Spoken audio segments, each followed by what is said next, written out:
ব্যারাকপুর ইতিহাস সমৃদ্ধ একটি জায়গা। সিপাহী বিদ্রোহ থেকে শুরু করে 1824 সালের বিন্দি তিওয়ারির নেতৃত্বে হওয়া বিদ্রোহের কথাও মনে করিয়ে দেয় এই ব্যারাকপুর।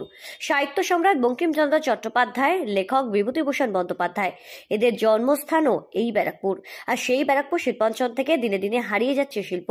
তাই এবার জ্যোতি ফাউন্ডেশনের উদ্যোগে শুরু হচ্ছে ব্যারাকপুর এজেন্ডা ফোরাম, যেখানে নিজেদের সুবিধা অসুবিধার কথাও জানানো যাবে। নানা রকম খেলাধুলোর চর্চাও হবে এই ব্যারাকপুর এজেন্ডা ফোরামের সুবাদে।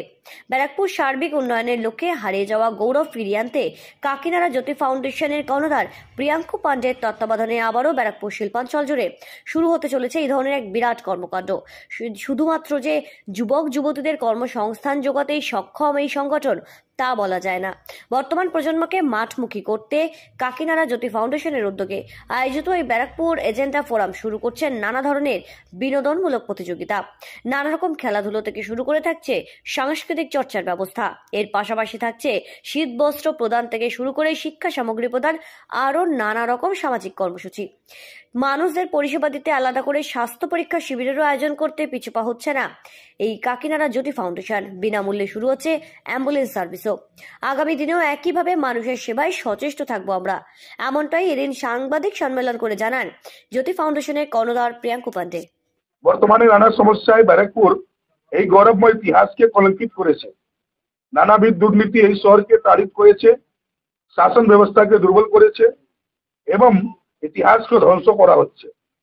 ব্যর্থ বা বেহাল স্বাস্থ্য পরিষেবা, ক্রমবর্ধমান জল সংকট, বেকারত্ব ইত্যাদি এখন নাগরিকের অরক্ষিত এবং বঞ্চিত করে রেখেছে। নির্বাচনী হিংসা, রাজনৈতিক অস্থিরতা এখন এখানে দিন ঘটনা। এই অবস্থায় ব্যারাকপুর সার্বিক উন্নয়নের লক্ষ্যে এবং হারিয়ে যাওয়া গৌরব ফিরিয়ে আনতে কাকিনাড়া জ্যোতি ফাউন্ডেশন গত কয়েক মাস ধরে সমাজের জন্য, সমাজকে উন্নয়ন করার জন্য সমাজমূলক কাজ করে চলেছে। কিছুদিন আগেই রোজগার মেলার মাধ্যমে আমরা অ্যাপ্রক্স 5,000 লোককে চাকরির সুযোগ ব্যবস্থা করে দিতে পেরেছি। জ্যোতি ফাউন্ডেশন বিভিন্ন প্রতিযোগিতামূলক পরীক্ষায় প্রার্থীদের জন্য একটি লাইব্রেরি প্রতিষ্ঠান করেছে, যেখানে অ্যাপ্রক্স 800 থেকে বেশি ছাত্রছাত্রীরা বিনা শুল্কে কম্পিটিটিভ প্রিপারেশন লাইব্রেরিতে করতে পারছে। জ্যোতি ফাউন্ডেশন প্রত্যেক সময় সাধারণ মানুষের সঙ্গে থাকার সাথে সাথে মাতৃশক্তিকে এগিয়ে নিয়ে যাওয়ার জন্য, মাতৃশক্তিকে স্বাবলম্বী করার জন্য, মাতৃশক্তিকে সশক্তিকরণ করার জন্য 1008টি কুমারী কন্যা পূজন করেছে। তার মধ্যে মানুষকে একটা নতুন পথ আমরা দেখাবার জন্য এগিয়েছিলাম।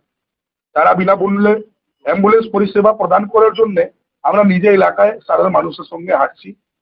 নিঃশুল্ক আমরা অ্যাম্বুলেন্স সার্ভিস সাধারণ মানুষের কাছে পৌঁছে দিতে পারছি এবং শীতের সময় শীত কাপড় থেকে নিয়ে বিভিন্ন সমাজমূলক কাজ আমরা প্রত্যেক সময় করিয়ে যাওয়ার জন্য এগিয়ে পড়েছি।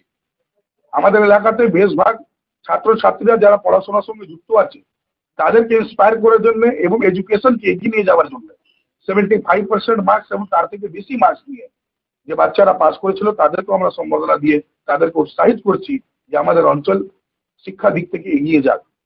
ব্যারাকপুরের সমস্ত বাসিন্দাদেরকে অন্তর্ভুক্ত করে একটি বিস্তৃত বর্ণালীতে এটি চালিয়ে যাওয়ার জন্য ব্যারাকপুর এজেন্ডা ফোরাম আমরা আজকে দিনে গঠন করার জন্য আপনাদের সামনে এসেছি। এবং আপনারা নিশ্চয়ই সবাই জানেন যে আমাদের বাংলাতে এখন হিট হয়েছে একটা এপিসোড দিদি নম্বর 1। সেই দিদি নম্বর 1 আমরা ব্যারাকপুর দিদি নম্বর 1 বলে একটা কার্যক্রম শুরু করব। সেখানে দুপুরবেলা 1:30টার সময় থেকে নিয়ে 5টা অবধি, বিকাল অবধি এলাকার মহিলারা, মাতৃশক্তিরা যারা হাউস ওয়াইফ হিসাবে বাড়িতে আছে তাদের মতামত কি, তাদের পরামর্শ কি, তাদের কি অসুবিধা সেটা শোনার জন্য তাদেরকে দিদি নম্বর 1 কার্যক্রমের মাধ্যমে তাদেরকে আমরা সঙ্গে যুক্ত করে তার পরামর্শ নেব এবং তারপরে আমরা ব্যারাকপুরকে এগিয়ে নিয়ে যাওয়ার জন্য একটা নতুন রুটিন তৈরি করে আমরা নিজে সমস্ত শক্তি লাগিয়ে কাজ করার জন্য এগিয়ে পড়বো। এবং শুধু এইটুকু নেই, রাত্রিবেলা আমরা বিকালবেলা প্রত্যেক এলাকায় যতগুলো মন্দির আছে, যতগুলো ধার্মিক প্রতিষ্ঠান আছে সেখানে আমরা সমস্ত এলাকার দুস্থ পরিবারদেরকে হাতে শীত বস্ত্র, কম্বল এবং জ্যাকেট প্রদান করে তাদের সঙ্গে ভোজন করে এবং রাত্রিবেলা খাবার সহ তাদের সঙ্গে কথাবার্তা বলে তাদের পরামর্শ নেব। সেখানে নিশ্চয়ই আমরা বৃদ্ধ ব্যক্তিকে পাবো এবং বৃদ্ধ ব্যক্তির মতামত পাবো। ব্যারাকপুর থেকে সেঞ্চুরি প্রদানের রিপোর্ট, সঠিক বার্তা।